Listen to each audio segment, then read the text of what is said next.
hello Leeds United fans, how the devil are you post-match?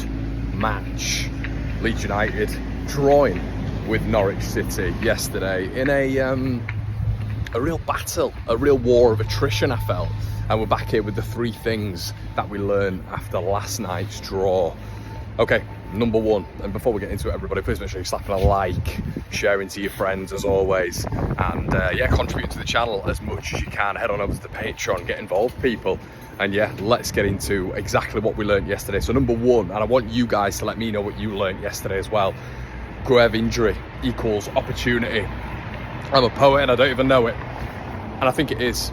Rothwell, I was really impressed with him last night, I have to say, when he came on and was very direct, good on the ball, nice use of both feet, had a mind. Listen, the game state was very interesting because obviously Leeds 1-0 down, but that doesn't mean he has to go forward. He was being pressured continuously by their midfield, as well as our whole sort of midfield and back line, it felt, were at points. They were a very fit team. We mentioned this last night, and I thought Rothwell and Tanaka in particular dealt with that very, very, very well. Bypassing a press at numerous points as well. Yeah, and I was really impressed with him. And do you know what? It was one of those, I felt a little bit vindicated. I know a lot of you were direct messaging me on Twitter and Instagram and all this sort of stuff. And it was one of those really, but we probably felt vindicated for Rothwell a little bit because he's taken a hell of a lot of flack and he's barely played any football. So I found that massively unfair, but it is what it is. You know, he came in last night and did what Gruev would have done and more really. I thought he was a little bit more direct. But the balance in between that midfield is going to be interesting when you're coming up against a Joe Bellingham, which we're going to come up against on Friday, a Joe Bellingham, and then obviously, you know, you're going to get the likes of Patrick Roberts inverting as well, so there's going to be central problems coming up against Leeds United. Obviously Chris Rigg in there as well, who's had a very, very impressive start. Will that test a more offensive midfield partnership when it comes to Tanaka and Rothwell? I think it might just, but that's my first point. The first thing that we learned last night is Rothwell can do it, you know, in a very tough situation, tough conditions to come in. Didn't start the game. Leeds were on the back foot. I thought he did really well. What else did we learn last night? We should have won the game for me. I have to be brutally honest, and it feels right now that you know, if you're marginally critical, I feel like it's not really that trendy and people don't like it. But I have to be brutally honest with this one. I felt like we should have won the game. We were more than good enough. The quality that we had on the pitch. I was speaking to a Norwich fan this morning and he was elated that we took the two men off that we did. I felt that Duffy, I felt Doyle, I felt McLean in particular. The three that I was looking at were waning. I felt around about the 70th, 75th minute, it was pretty obvious that they were waning. We were on top, we were growing into the game, and I just felt it didn't really make that much sense.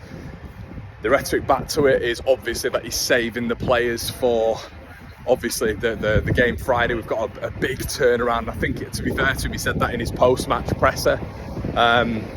And to an extent, I get that, but I don't think an extra 10 minutes for Willian Yonto would have been problematic. And I think, as I've mentioned previously, I think, you know, two 20-year-olds or whatever age they are were growing into the game. And I genuinely believe if they'd have stayed on, we'd have won the game. I know it's all hypothetical, but it is what it is. So I think it just, if anything, puts a little bit more pressure on Daniel Farke for the fan base to, you know, to get on board with what's going to potentially happen against Sunderland. We get the win against Sunderland, fantastic. It looks like a really good decision, even though you isolate that game and we could have still won. It could have been 6 points in 6, but you know, you do look at that Sunderland game and it feels like now it's to a lot of fans it's probably a must not lose. So yeah, I think it was an interesting decision, but listen, I understood why Daniel Farke did it. At the same time, you know, we have to be brutally honest here. The scheduling from the EFL is a joke. We know that. And for us to have, you know, 2 games at opposite ends of the country away from home in 3 days is just, I mentioned it the other day, it's exactly what Rodri was saying for Man City about the amount of games that footballers play and the distances they have to travel. They might get as much money as you know, as they do, but physically there's only so much that the body can handle. And I think it's an absolute joke that this has been, that this is one of these things that you know, Leeds have had to deal with and are going to have to deal with. So Sunderland is going to beg a very big test, but yeah, a thing that I learnt last night was maybe it's a little bit of confirmation that I was always on the edge, and you know, I thought that still Farke will throw caution to the wind a little bit, but I think we saw last night that he will, even if Leeds are on top, he will pull those cards, and we will be risk averse from it, really, which is fine. But you know, you have to be risky in certain moments, and I think he understands that.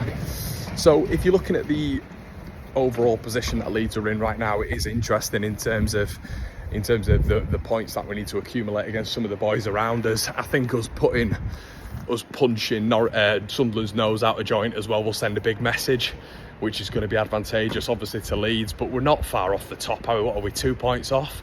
This is what I mean. You haven't got your Ipswiches, you haven't got your Leicesters, and you haven't got your Southamptons even at points.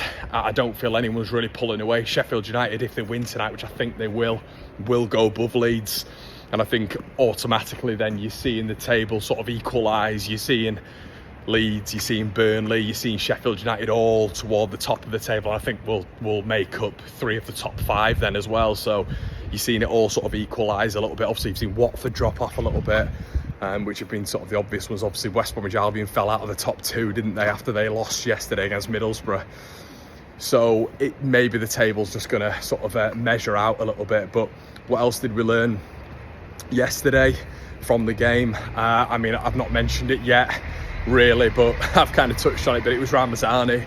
I just think him and Tanaka were just exquisite signings, and you know, this is why I was very on the sort of on the bandwagon of judging the 49ers at the end of the window. I wanted to do that because I wanted to see what they pulled out the hat. Ramazani and Tanaka together are just 2 superb signings for a fee of what, 14-15 million quid. It's unbelievable business by Leeds United. So yeah, so on board with that, so happy with that. And I thought Ramazani, as I was saying, I thought he was growing into the game. He's going to be a massive problem. Fantastic finish for the boy, 2 goals in 2, and he seems to just be growing. And as I say, you saw that towards the back end of the game. Tanaka just brings such a level of calmness and assurance, which you need in the defensive part of the pitch, but the offensive part of the pitch as well. And I always say that, you know, when a team's putting you under pressure, if you've got a man who can just calm down, doesn't really care about the pressure and can move past it, that's an unbelievable asset to have in your arsenal. And that's exactly what Tanaka is. He is so smooth, so smooth when it comes to just being on the ball, receiving it in tight areas, tight pockets, being able to get past that, but always making the right decision. And I thought him and Ramazani in pressure situations last night just showed why they were cut above. They were making the right decisions at the right moments in big pressure. So guys, let me know anyway what you thought of the game last night. Let me know. I'm fascinated to hear your points. And I'd also like to say it's not this is a positive time for the club. And yeah, we're in a good spot. Could things be improved? Of course they could, but that's life, isn't it? Nothing's perfect. Let me know what you think in the comment section below. Like, comment and subscribe. I'll see you in a bit.